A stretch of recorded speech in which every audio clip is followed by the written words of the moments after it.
Hello and welcome to Shadow Dancing with Jen Marie. I am a metanoia mentor up here in Alaska, and I'm doing this series in partnership with Stag and Moon. I'm hoping that you've already seen the video I did last week, which is the introduction to this series. Basically, it's all about shadow work. Today, we're going to be talking about the primitive mind. A lot of people also call that the ego, and understanding what the primitive mind or the ego is essential for any kind of shadow work. You need to understand what parts are you and what parts are your body or your mind, which really isn't the same thing. And I know that it sounds a little bit confusing, and it kind of can be. So I'm going to try and do my best to break this down a little bit for you. The first thing that you need to understand is that who you are, is not your body. You are not your memories. You are not your thoughts, right? You're something totally different. These things that I talk about, this is kind of what we're riding around in, essentially. We are, as humans, we have evolved over millions of years to be the creatures that we are now. In that evolution, our brains have developed in a very specific way. The best description of this that I've come across is done by Aaron Abke. He has a YouTube series that is phenomenal, but he talks about the ego or the primitive mind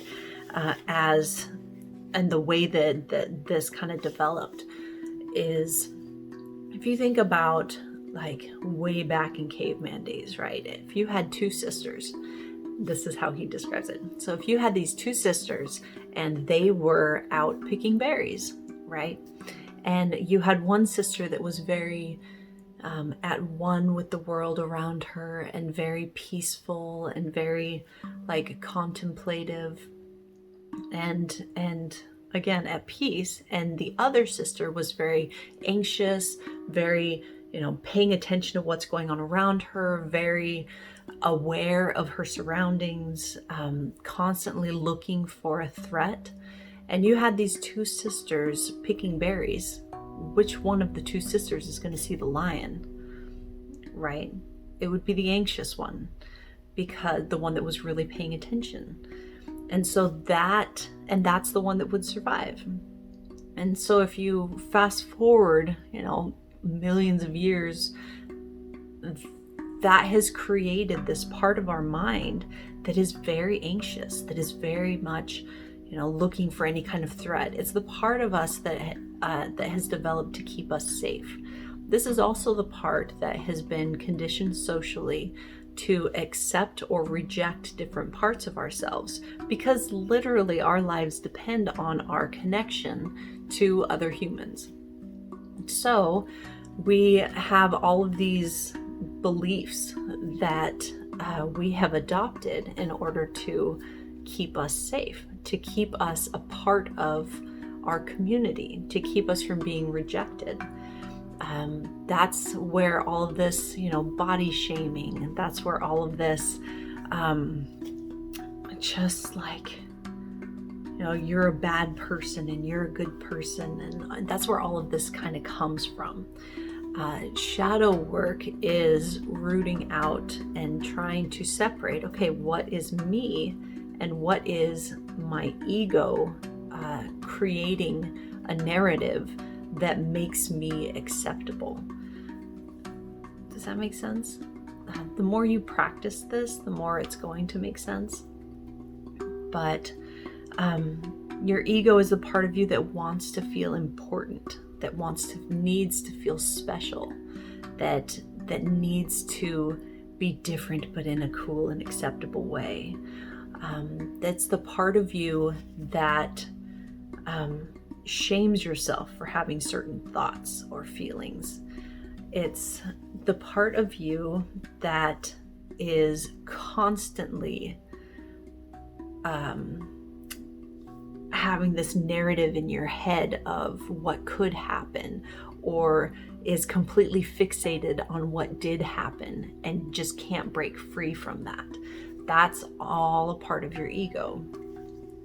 It's anything that tells you that you are separate from another person. Like, I'm different and I am, I need to be respected in that way. It's the part of you that gets offended if anybody says or does anything that makes you look or feel less than special or less than important. It's the part of you that if you're not acknowledged for something, that gets angry. It's the part of you that a lot of those base feelings come from: the anger, jealousy, fear. All of those come from that place because we needed those parts of us in order to survive as a species, in order to get to where we are today. The problem is that those parts are actually keeping us from truly connecting in an authentic way. Because if we were completely raw and vulnerable and completely ourselves, we would feel as if that fear of being rejected, that fear of nobody loving us, is a very real thing. But the truth is, the more authentic you are, the more real you are, the more people love actually who you are. And the more you learn to, a lot of times I hate this whole love yourself thing. A lot of times for a long time, I really rejected that because I really did not love myself. And I couldn't really grasp the idea of really, what is there to accept? What is there to love? Blah, blah, blah. Well, that's not the case. You are a completely amazing and part of this, I don't even know how to describe it. Oh God. In a lot of ways, I feel like this is a really good example of that, actually. Me stumbling over my words, me feeling awkward in front of a camera, that's my ego, right? That's not who I am. That's me being afraid of being rejected or not being heard correctly.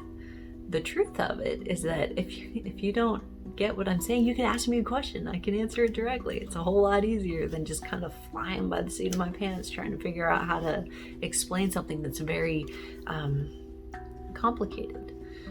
But I'm hoping that I touched on that. We'll get more or deeper into what you actually are in later videos.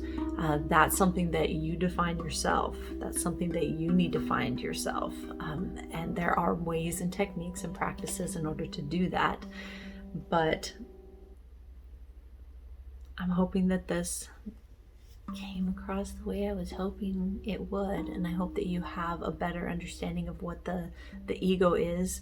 I do want to say that if you hit the YouTube or any kind of the internets, look up the ego, you'll hear a lot of people techniques for dealing with the ego in a battle or fighting the ego or killing the ego. That is not how I approach it at all. Your ego was created to keep you safe. Your ego is like the part of you that wants to protect you. It's your protector parts. And for the most part, it's done a pretty good job. I mean, you're a human in today's day and age, and that's saying something. So as as we get through this, I'll give you some practices, some things that you can do when the ego comes up and you recognize, oh, this is my ego. This is me feeling, vulnerable. And there are practices where you can, sit with your ego and understand, okay, this is where you're coming from, and I respect you and I appreciate what you're trying to do for me. That's not how I'm going to do it now. I am choosing to be authentic. I'm choosing to be vulnerable, because that is how I can truly connect with people and to truly connect with my world. So, yeah, that's it in a nutshell. I hope that it was helpful. Again, I'm Jen Marie, and I'm going to be doing these videos every Thursday. And if you have any questions, post them below. I'll do my best to answer as many questions as possible. I'm hoping that you have a ton of questions. If it's a good enough question, I'm probably going to do a whole video on it, because some things need a whole 10 minutes to dive into. I look forward to seeing you again soon. Have a great week. Thank you.